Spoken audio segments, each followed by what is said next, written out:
Salut à tous et bienvenue dans Long Live le débrief, une semaine sur deux avec David Ordonneau. On revient sur l'interview de la semaine précédente. En l'occurrence, nous avons reçu le docteur Fabrice Kuhn, auteur de La science de l'endurance sur 2 tomes. Et donc on a parlé d'endurance, David, ouais. Et ça t'a donné envie d'aller faire des kilomètres. Ouais, exactement.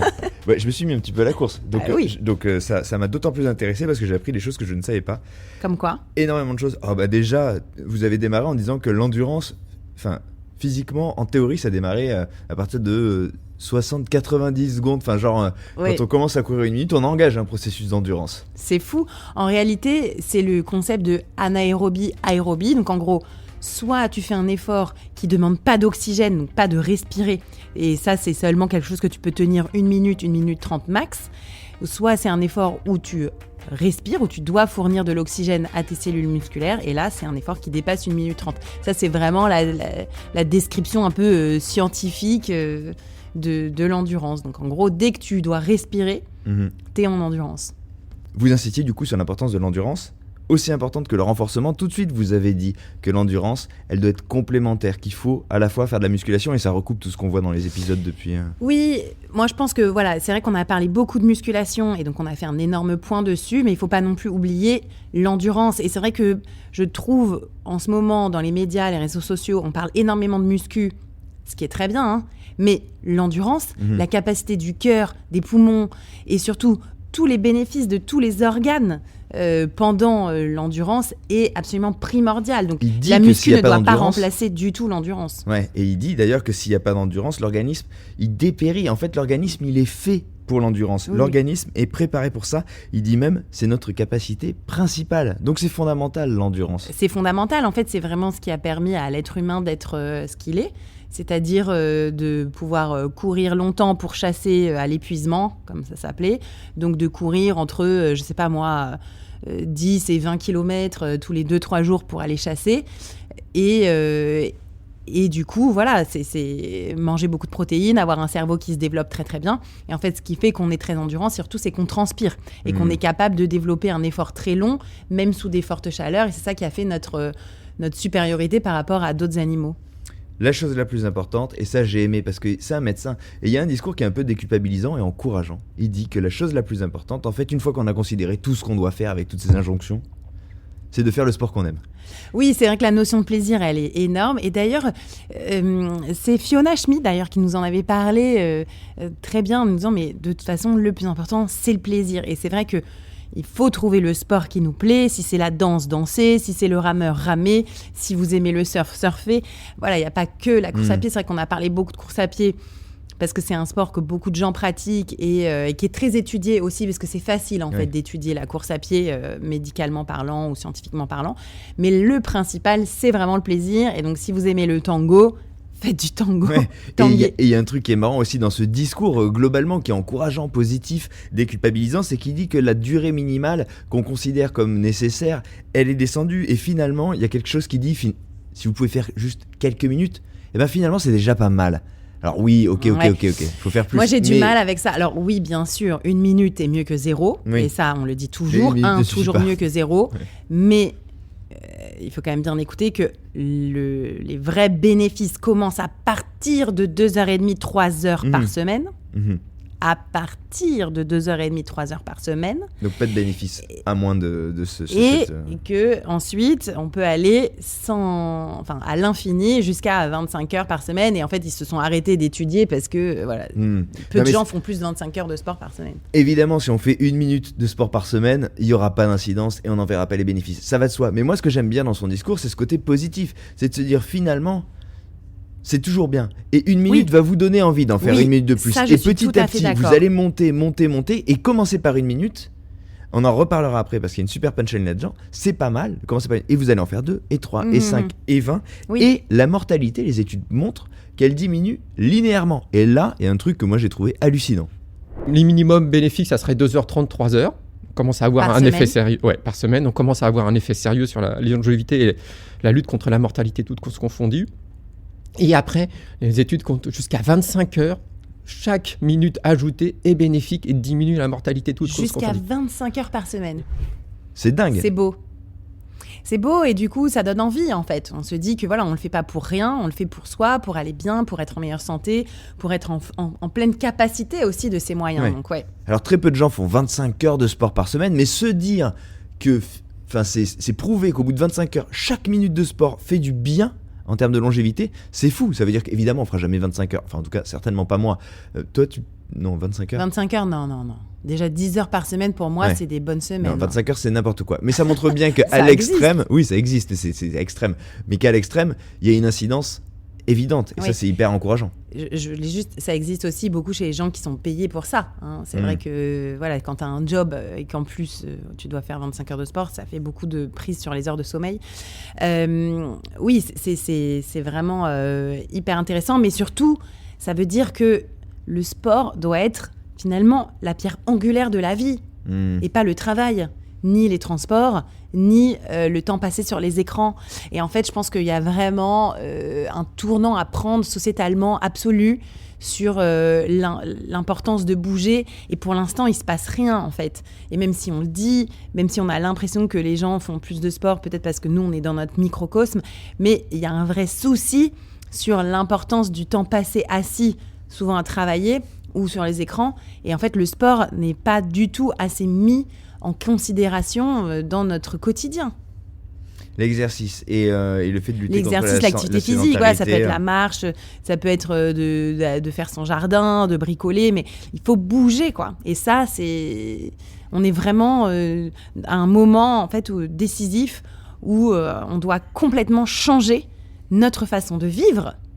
On peut pas, en fait, on va droit dans le mur si on continue à vivre comme ça, full assis au bureau, full assis dans les transports, full assis sur les écrans en permanence le week-end parce qu'on est fatigué de sa semaine de travail, on reste sur le canapé pour se reposer. C'est pas ça, en fait, la vie des êtres humains. Là, on fonce dans un mur de mauvaise santé et du coup de coûts sociétaux liés à cette sédentarité énorme. Ouais, on dépérit. On dépérise. Et il le dit, c'est cette première phrase. Ouais, on dépérit. Mais les gens qui nous écoutent, s'ils sont comme moi, je me sens hyper influencé parce que je vois, grâce à toi et ce qu'on enregistre depuis que ce podcast existe. Moi, ça a beaucoup...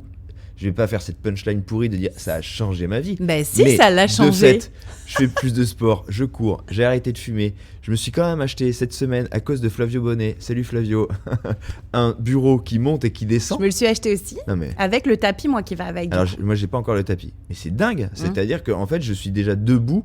Quand je commence ma journée de travail vers 8h30, et ben jusqu'à 15h, je suis debout. Beaucoup mieux pour le dos. Mais ouais. Donc, les gens qui nous écoutent, peut-être que... Ça fait son bonhomme de chemin, tant mieux, voilà. Mais bon, on est quand même sur une autoroute du non-sport énorme. Il y a du travail à faire. Et alors, si certains sont comme moi, parmi ceux qui nous écoutent, peut-être qu'ils ont une question qui se pose depuis longtemps et qu'ils n'osent pas poser. Je vais le faire parce que moi, j'ai aucun problème avec ça. C'est quoi le fractionné? C'est quoi l'intérêt du fractionné? Est-ce que tout le monde fait du fractionné? Ça paraît débile, vous en parlez comme d'une évidence. Et en fait, moi, je ne sais pas de quoi il s'agit. Alors, le fractionné, c'est d'alterner les intensités d'effort. Donc, on va prendre l'exemple, encore une fois, de la course à pied, mais ça peut être en natation, en rameur ou même en tennis. C'est de faire des moments où tu cours très vite, des moments de récupération, courir très vite. Mais sur une même sortie ? Sur une même sortie. D'accord. Donc, en fait, en gros, par exemple, tu vas courir, tu te fais 10-15 minutes d'échauffement à un rythme très, très cool. Et ensuite, tu vas faire 5 minutes très, très rapides, 2 minutes lents, 5 minutes très rapides, 2 minutes lents.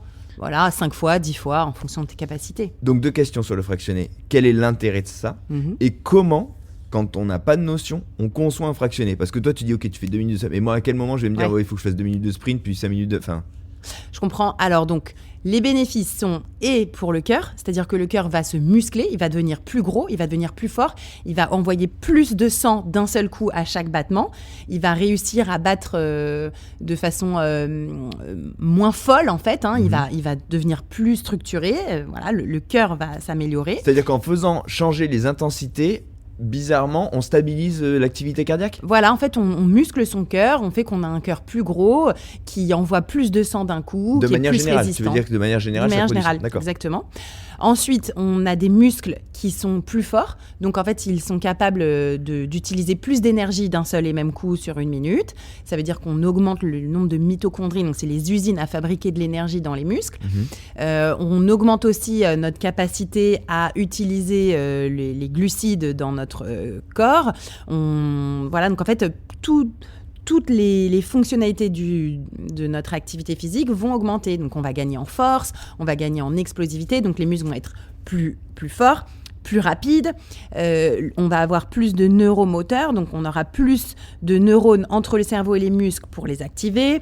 On va avoir des artères qui vont être capables de plus se rigidifier, les veines aussi, ou au contraire de s'épandre pour avoir plus de sang d'un seul coup. Donc, en fait, tous nos organes vont bénéficier en fait de cette intensification de l'effort sur des courtes durées. Ah ben, je suis trop content d'avoir posé cette question parce qu'en fait, on est en train de se dire là que le fractionné, ça permet comment dire, c'est un médicament. Ouais, et d'accélérer en fait la réponse de son corps, enfin de l'entraîner à être beaucoup plus, à se mobiliser plus intensément, plus rapidement. Absolument. C'est ça. Ça veut dire qu'en gros, tes muscles vont être plus forts, ton cœur aussi, tes capacités pulmonaires aussi. En fait, tu vas t'habituer à avoir plus d'oxygène à envoyer avec tes poumons. Tu vas ouvrir plus de bronchioles jusqu'au bout de tes poumons. Donc hyper important le fractionné. Ultra important. C'est absolument parce que très moi important. qui me suis mis à courir grâce à vous, à tous ces podcasts. Tu me vois ? Non, mais grâce à vous, parce qu'à chaque fois vous êtes avec des experts, donc c'est à chaque fois des binômes. Mais grâce à toi, évidemment. Moi, j'ai le sentiment que l'endurance, c'est la régularité, le même rythme, le plus longtemps possible. Moi, dans ma tête, l'endurance, c'est ça. L'endurance, c'est nager. À un moment, je nageais. C'est trouver mon rythme, le rythme de croisière et le durer le plus longtemps possible. Alors, la course, ça pareil. Ça va être l'endurance fondamentale, c'est-à-dire l'endurance que tu peux maintenir pendant très longtemps et qui génère des... voilà, et qui fait que tous tes organes en bénéficient aussi, mais qui ne te fait pas progresser. Ok ? Ça te permet d'avoir un bon rythme, mais ça ne te permet pas de progresser, de t'améliorer. Si tu veux progresser, que ce soit musculairement, cardiaquement, neuromusculaire, il faut obligatoirement que tu augmentes ton stress, c'est ce qu'il nous expliquait la semaine dernière, et donc que ce stress soit plus intense, et donc que tu t'habitues à avoir des vitesses plus élevées pendant une courte période de temps. Forcément, tu ne peux pas les tenir longtemps, et au fur et à mesure de ta pratique fractionnée, tu pourras être un peu plus rapide, avoir un cœur qui tient plus fort, plus longtemps. Notre organisme ne fonctionne que par stress. C'est-à-dire que c'est un stress qui le fait progresser. En l'absence de stress, je régresse. Si je ronronne tout le temps, il ne se passe rien. Il faut que de temps en temps, pas à chaque entraînement, surtout pas à chaque entraînement, mais il faut que de temps en temps, je sorte de ma zone de confort pour créer ce stress ou ces stress, parce que finalement, il y a plein de stress qu'il faut créer, plein de stress différents, donc c'est pour ça qu'il faut varier les efforts. Mais ce sont ces stress qui vont nous permettre de nous maintenir en bonne santé et de progresser. Et donc, si je cherche à progresser, je crée ce stress et j'améliore ma santé.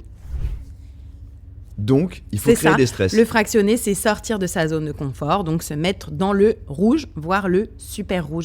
Et donc, il nous l'expliquait aussi avec les zones 1, zone 2, zone 3, qui correspondent aux zones d'entraînement 1, 2, 3 et 4, 5.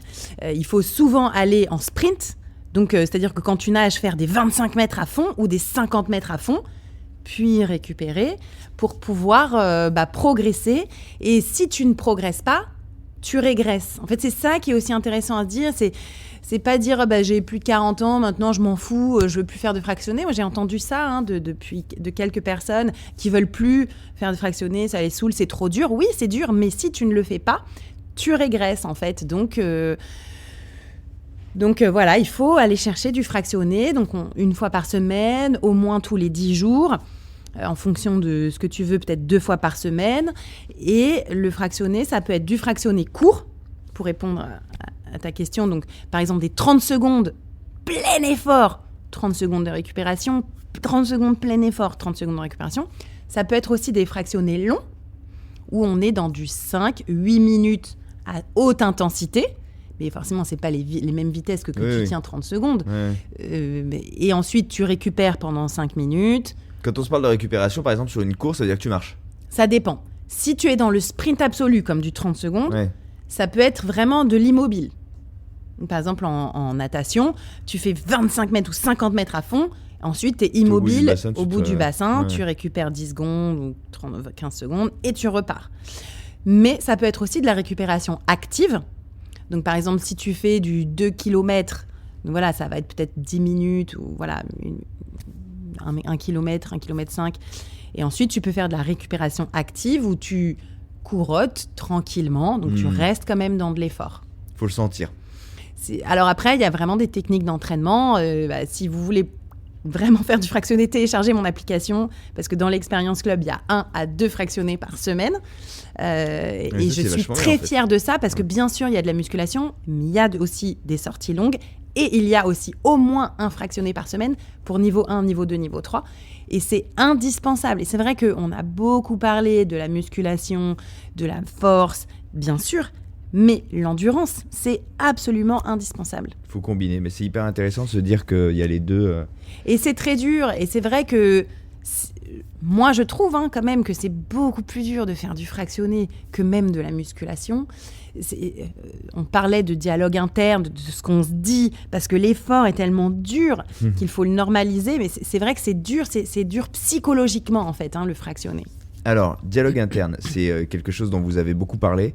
Ça a une incidence sur la performance. Le dialogue interne, pour ceux qui, ça va de soi, on le connaît tous, pour ceux qu'on fait, c'est ce qu'on se raconte. C'est ce qu'on se dit. C'est ce qu'on se dit. Et lui, il a donné des tips. Il a dit, alors oui, toi, c'est un vrai sujet pour toi, on le sent, parce que tu te dis, on se parle et on se parle mal, on est négatif. Mais pourquoi j'ai fait ça ? Putain, c'est dur, vivement que j'arrive. Oh là là, j'en chie, là. Bon, j'imagine, moi, je suis jamais allé là-dedans. Mais lui, il dit... T'es jamais allé là-dedans, toi, t'as jamais eu...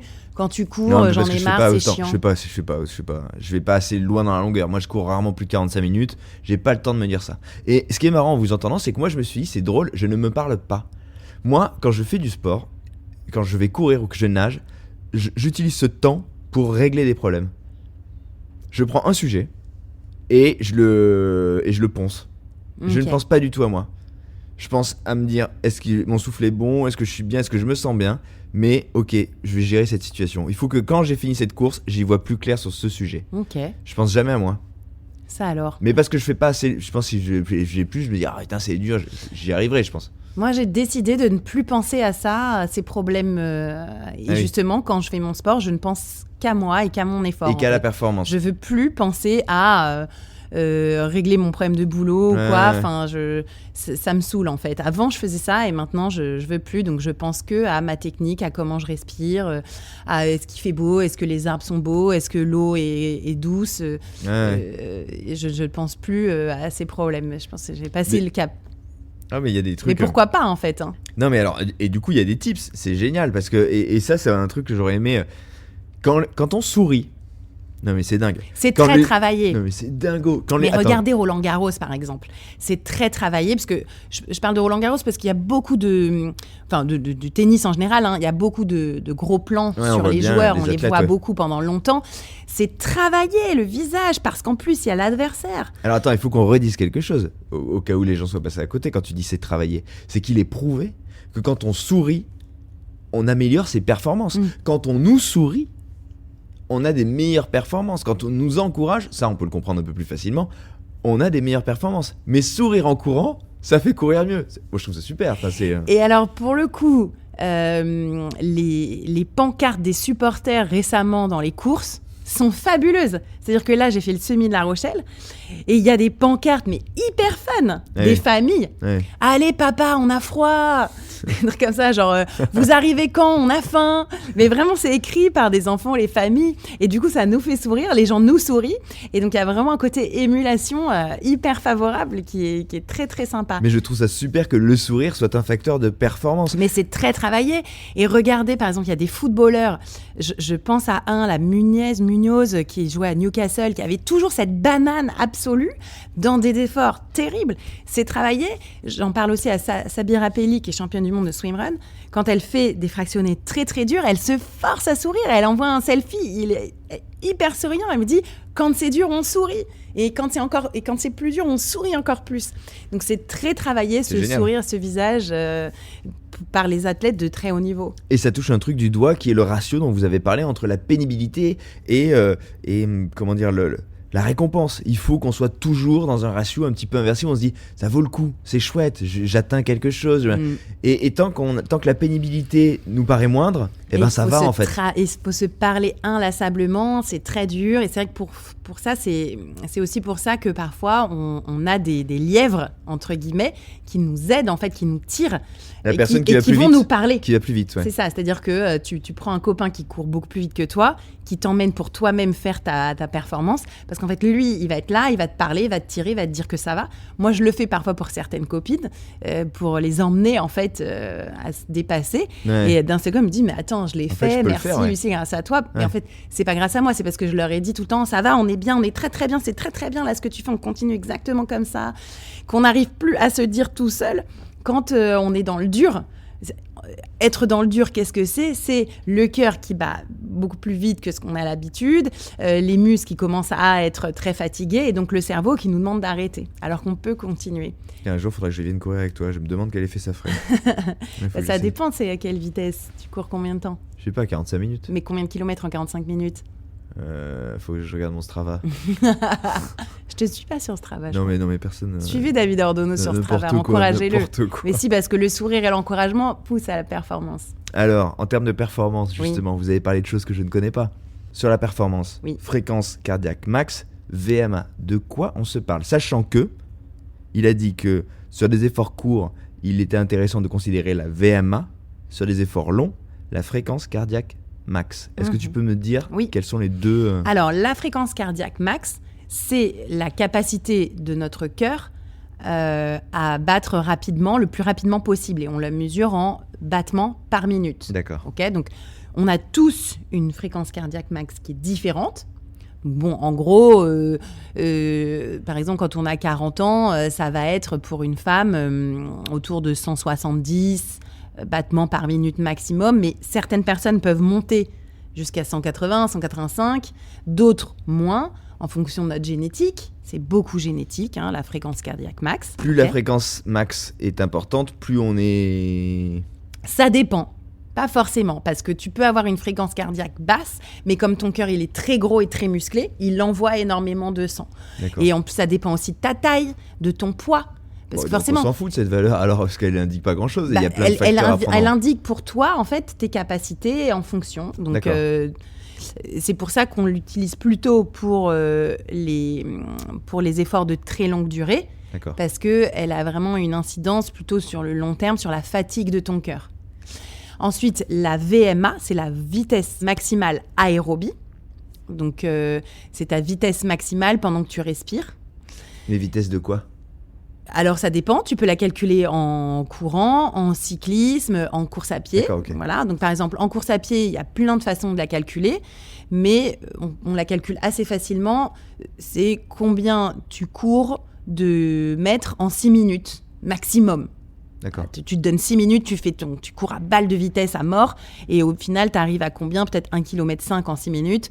Tu multiplies par 10, ça te fait du 15 km/h. Donc, ta vitesse maximale aérobie, ce serait de courir 15 km/h pendant 1 heure. Quoi. D'accord, okay. 15 km en 1 heure, c'est ton max absolu. D'accord, ça c'est la VMA. C'est la VMA. Et donc ça, on l'utilise pour des fractionnés courte durée. Donc par exemple, quand tu fais des 400 mètres ou des 1 km, on se base sur du 80% de VMA, c'est la pointe, 85%. En fait. C'est la pointe, c'est un peu... C'est tes vitesses calculées en fonction de tes capacités pour améliorer ensuite ton endurance. Ça paraît technique comme ça, je comprends, mais finalement, nous, les professionnels de la forme, on est formés à ça, et vous n'avez pas... Bien sûr, on s'entraîne, on calcule la VMA en début d'année et parfois en fin d'année, et ensuite on construit les entraînements en fonction. Nous, on fait notre dosage parce qu'on le sait, et vous suivez. C'est pas non plus... Voilà. Ça m'a rappelé que en fait, Strava me dit que je cours, je crois, genre à 5,5 km/h, 5,6, entre 5 et 6. C'est bien ça ou pas ? 5 minutes du kilomètre ? Non, 5 km/h. Ma moyenne de vitesse, ma vitesse moyenne, c'est sur... 5 km/h, c'est pas possible, c'est de la marche. Ah ouais, donc non, c'est pas bon. Ça, à mon avis, c'est 5 minutes du kilomètre. Ça, c'est tout à fait possible. 5 minutes du kilomètre, c'est équivalent à peu près à 11 km/h, je crois. Ouais. Voilà. Donc ça, c'est plutôt... c'est une bonne allure. Il faudrait que je regarde. Vous avez parlé évidemment d'alimentation. Vous avez parlé de perte de poids, vous avez dit que c'était pas l'enjeu, qu'on perd pas forcément de poids en faisant de l'endurance parce que, je redis les choses, parce qu'on compense parfois derrière, que sprint et muscu permettent de stocker différemment aussi, donc ça a un intérêt, qu'on perd pas donc forcément de poids, mais qu'on s'affine, que la silhouette s'affine, donc ça a un vrai intérêt. Et vous avez surtout parlé de l'intérêt de manger vrai. J'ai bien aimé cette expression, manger vrai, et de manger pendant l'effort. Ouais. Alors déjà selon les efforts. Sur la perte de poids, je pense que vraiment, il faut arrêter de dire que le sport fait perdre du poids. C'est pas le sport qui fait perdre du poids, c'est la combinaison sport et alimentation équilibrée et mental fort qui permet de perdre du poids sur le très long terme. Ouais. Voilà. Pas de miracle. Non, et moi, j'ai encore vraiment beaucoup d'animosité contre des formules qu'on a eu beaucoup dans les années 90-2000, genre 30 minutes de running égale un croissant, ou il faut nager 1 heure pour éliminer un burger. C'est hyper ancré, ça. Hyper ancré. C'est très ancré encore aujourd'hui. Oui. Et ça, c'était vraiment des contre-vérités absolues qui nous ont énormément enduit en erreur. On fabriquait des troubles du comportement alimentaire, des anorexies, des orthorexies ou des espèces de courir pour maigrir. Ça, vraiment, il faut qu'on s'en sorte.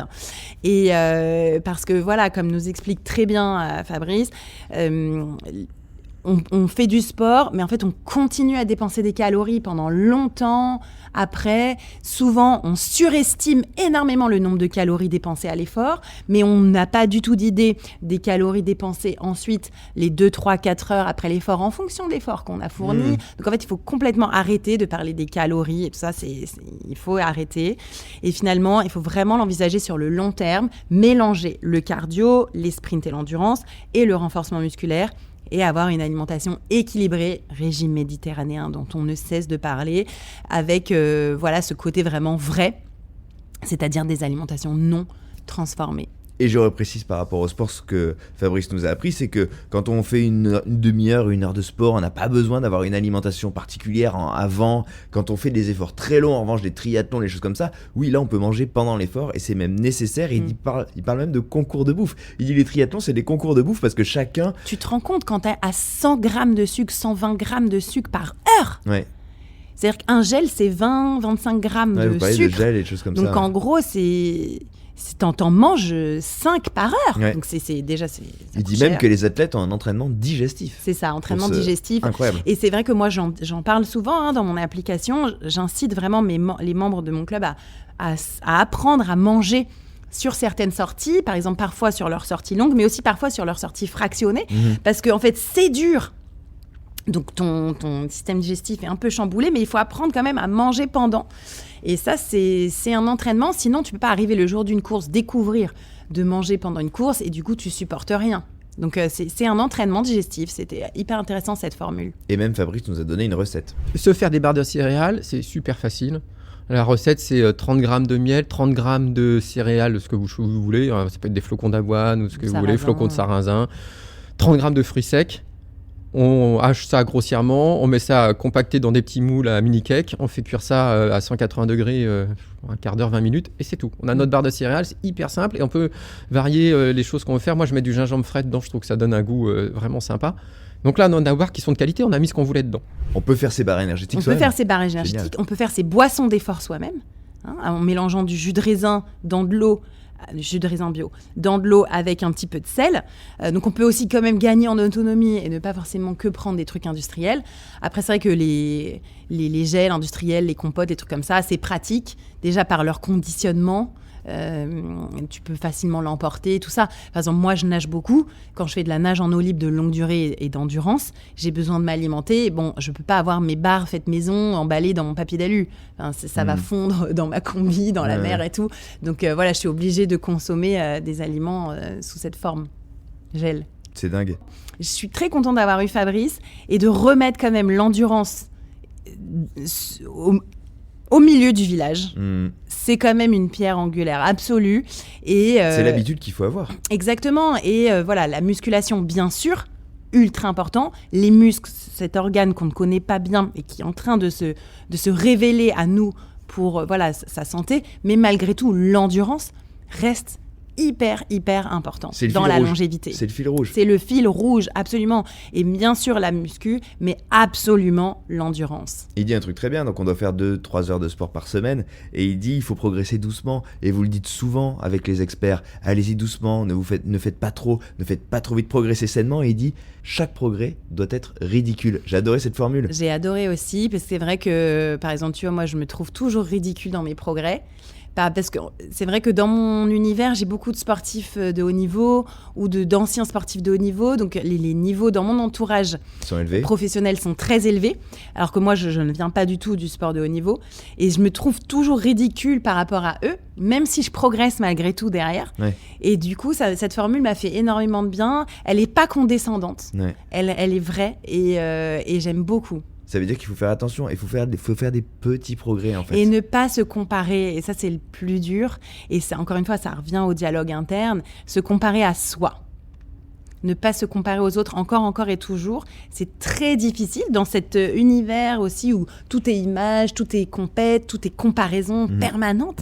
Se comparer à soi et uniquement à soi et à personne d'autre. On a tous des génétiques différentes. Plus on vieillit aussi, on a des maladies différentes. On peut avoir des expériences de vie différentes aussi.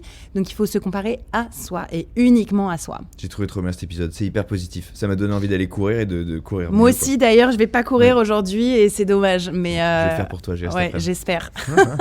J'espère que ça vous a intéressé. Moi j'ai vraiment été très heureuse de faire cet épisode sur l'endurance, dont on ne parle pas assez. Je pense que c'est peut-être un peu en train de tomber en désuétude parce que c'est aussi parfois moins spectaculaire d'aller nager 1 heure ou 45 minutes, de faire son tennis 2 fois par semaine. Mais malgré tout, c'est le fondement, c'est le fondamental. Et ne perdons pas de vue quand même cette endurance absolument primordial. L'importance de l'endurance. Merci beaucoup. Merci beaucoup David, merci à vous pour votre fidélité sur Long Live et on se retrouve la semaine prochaine. Salut!